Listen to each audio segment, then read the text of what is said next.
இங்கே பாருங்கள், குக்கரில் வந்து சாதம் வச்சேன். நல்லா ஊற வச்சுட்டுங்க.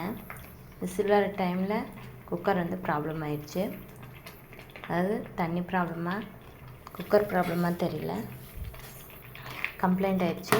வந்து எமர்ஜென்சிக்கு வந்து என்ன பண்ணோம் அப்படின்னா, அதாவது குக்கர் கம்ப்ளைண்ட்டாக இருக்கும்போது உங்களுக்கு வந்து வீட்டில் ஆள் இல்லை, உங்களுக்கு வந்து அந்த ப்ராப்ளம் சால்வ் ஆகணும், அந்த நேரத்தில் வந்து சாப்பிட்றக்கு ஆள் வந்துடுவாங்க, ரைஸ் வேகணும் அப்படின்னா என்ன பண்ணுறீங்க அப்படின்னா, டென்ஷனே ஆக வேண்டாங்க.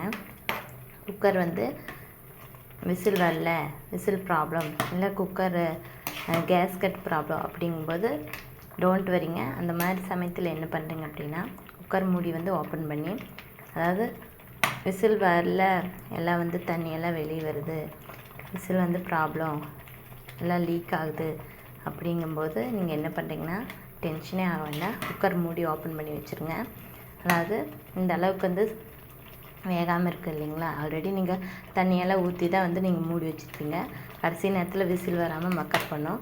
அந்த சமயத்தில் என்ன பண்ணுறீங்கன்னா, இருக்கிற தண்ணி கூட, அதாவது நீங்கள் வச்ச அளவு தண்ணி கூட வந்து தண்ணி வந்து ஆட் பண்ணிக்கோங்க. ஏன்னா நீங்கள் மூடி ஓப்பன் பண்ணும்போது தண்ணி எல்லாம் வந்து ட்ரை ஆயிரும். அதனால் விசில் வராதனால சாப்பாடு வந்து தீஞ்சு போயிடும். அதனால் மூடி இப்போ கம்ப்ளைண்ட் இருந்தால் ஓப்பன் பண்ணி வச்சுருங்க. குக்கர் இந்த மாதிரி ஓப்பன் பண்ணதுக்கப்புறம் ஏற்கனவே ஆட் பண்ணிக்கிற தண்ணி கூட இங்கே விசில் வராமல், அதாவது மக்கர் பண்ணும்போது இங்கே ஓப்பன் பண்ணி வைக்கும்போது உங்களுக்கு தண்ணி ட்ரை ஆயிரும், கம்மி ஆயிரும், சாப்பாடு தீஞ்சு போயிடும், சாப்பாடு வேகாது, தீஞ்சு போயிடும். இந்த மாதிரி சமயத்தில் எக்ஸ்ட்ரா வாட்டர் ஆட் பண்ணிக்கோங்க. அதாவது குக்கர் விளிம்பு வரைக்கும் இந்த அளவுக்கு வந்து ஆட் பண்ணிக்கோங்க. ஆட் பண்ணிவிட்டு நல்லா கரண்டி விட்டு கலருங்க. சிம்மில் வச்சுக்கோங்க தீயை. சாதம் நல்லா பூ போல் வெந்துருங்க. நல்லா தண்ணி, எக்ஸ்ட்ரா தண்ணி ஆட் பண்ணுங்கள். நீங்கள் மூடி தட்டம் இருக்குது இல்லைங்களா, அதாவது மூடி problem, whistle problem, gasket problem, open பண்ணிடுங்க. ஓப்பன் பண்ணி ஏற்கனவே ஆட் பண்ண தண்ணி கூட எக்ஸ்ட்ரா வாட்டர் ஆட் பண்ணி வைங்க. ஆட் பண்ணிங்கன்னா தான் சாதம் ஏற்கனவே ஊற வச்சுக்கிறனால நிறைய ஆகும் இல்லையா, அதனால தண்ணி பற்றாது, அதனால் உங்களுக்கு தீஞ்சு போயிடும். விசில் வராதனால உங்களுக்கு சாதம் வேகாது.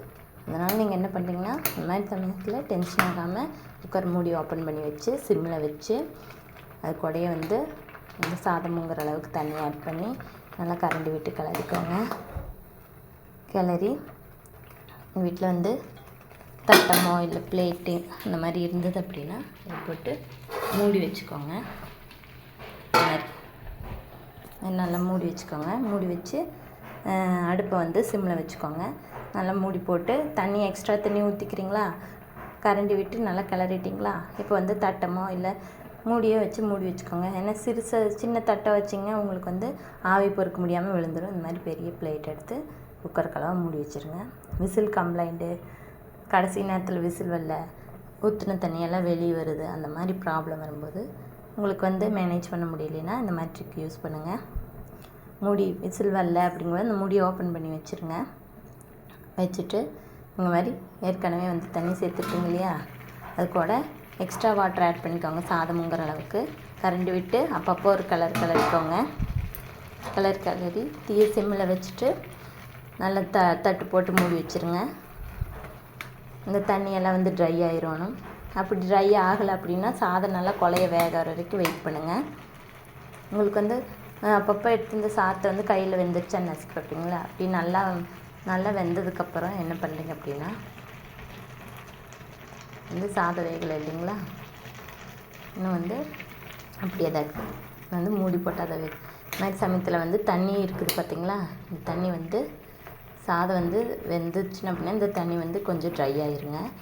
வந்து நல்லா மூடி போட்டு சிம்மிலேயே வச்சு அப்பப்போ கிளறி விடுங்க. அதுக்கப்புறம் இந்த சாதம் நல்லா குழைய வெந்துருங்க. கையில் வந்து அப்படியே தொட்டால் அப்படியே பூவாட்ட நசுங்கி வருங்க. அப்போ தான் வந்து சாதம் வெந்துருச்சுன்னு அர்த்தம். சட்டியில் கூட இந்த மாதிரி ட்ரை பண்ணலாம் நீங்கள். ஆனால் ஒவ்வொருத்தர் வந்து இதெல்லாம் யாருங்க விரும்புகிறா, எல்லாம் குக்கர்லேயே அடிக்ட் ஆகிட்டாங்க. இந்த மாதிரி அதாவது ப்ராப்ளம் வரும்போது இந்த மாதிரி மேனேஜ் பண்ணுங்கள். அதாவது தட்டத்தை திருப்பி வச்சிங்கன்னா கீழே விழுந்துடும் இல்லையா, அந்த மாதிரி வச்சு சிம்மில் வச்சு ஆவி லைட்டாக போகிற மாதிரி வச்சு பக்கத்தடியே இருந்து பார்த்துக்கோங்க. நல்லா வந்து அப்பப்போ எடுத்து கிளறி விடுங்க, இல்லைன்னா தீஞ்சு போயிடும் குக்கரில் வைக்கிறனால. இடையிலே வந்து ப்ராப்ளம் வரனால இந்த மாதிரி பண்ணிக்கோங்க. அப்பப்போ கிளறி விடணும். சாதம் இந்த தண்ணி வந்து ட்ரை ஆகிற வரைக்கும், ட்ரை ஆனால் தான் சாதம் வெந்துருச்சுன்னு அர்த்தங்க. நல்லா வேக விடுங்க.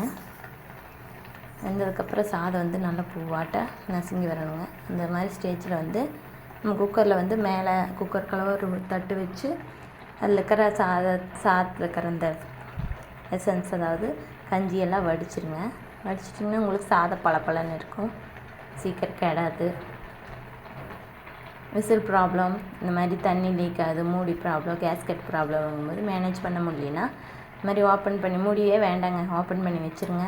அது கூட எக்ஸ்ட்ரா வாட்டர் ஆட் பண்ணி நல்லா கரண்டி விட்டு கிளறி ஒரு தட்டு போட்டு சிம்மில் வச்சு மூடி வச்சுருங்க. அப்பப்போ எடுத்து கிளறி விட்டுருங்க சாதம் வேகிற வரைக்கும். சாதத்தை கையில் நசுக்கி பார்த்திங்கன்னா அப்படியே கொலைய போகும். நல்லா பூவாட்ட வெந்திருக்குங்க. அந்த கண்டிஷனில் மேலே இருக்கிற அந்த கஞ்சியை வந்து ஃபில்ட்ரு பண்ணிடுங்க. தண்ணியை வந்து நல்லா மூடி போட்டு, அதாவது மூடி போட்டுன்னா தட்டொன்று அந்த விளிம்பு கலவை தட்டு வச்சு மூடிடுங்க. மூடி வச்சுட்டு நம்ம வந்து கிளாத் யூஸ் பண்ணி அதை சாய்ச்சி அப்படின்னா அதில் இருக்கிற எக்ஸ்ட்ரா வாட்டரில் வந்து வடிஞ்சிடும். அதுதான் கஞ்சி. அந்த கஞ்சி கூட லைட்டாக உப்பும் ஒரு பிடி சாதத்தை போட்டு குழந்தைகளுக்கு கொடுக்கலாம்.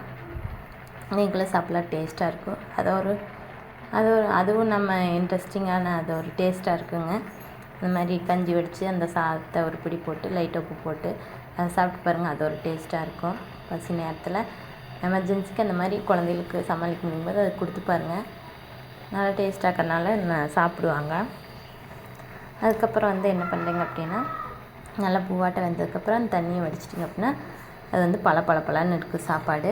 குக்கர் வந்து ப்ராப்ளம்ங்கிறபோது இந்த மாதிரி மேனேஜ் பண்ணிக்கோங்க. ஒரு 10 நிமிஷத்தில் சாதம் ரெடி ஆயிடும்.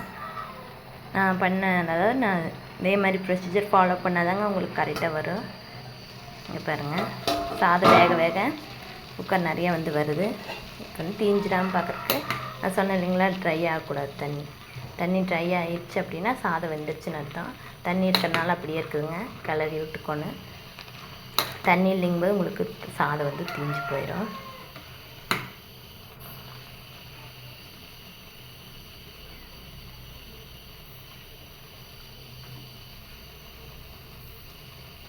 நான் வேகலைங்க, நல்லா வேக விட்டுக்கோங்க.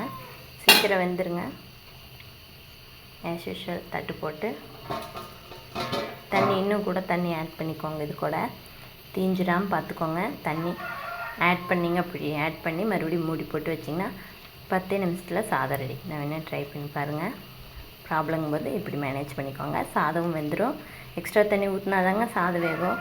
குக்கரில் விசில் வலிங்கும்போது ஓப்பன் பண்ணி மட்டும் வச்சா மட்டும் சாதம் வேகாது. தண்ணி ஆட் பண்ணணும். தண்ணி வந்து பற்றாக்குறையாயிரும், தீஞ்சு போயிடும். தண்ணி ஆட் பண்ணி மூடி வச்சுருங்க. சிம்மில் வைங்க. அப்பப்போ கிளறி விடுங்க.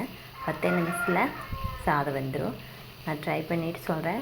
உங்களுக்கும் யூஸ்ஃபுல்லாக இருக்கும்.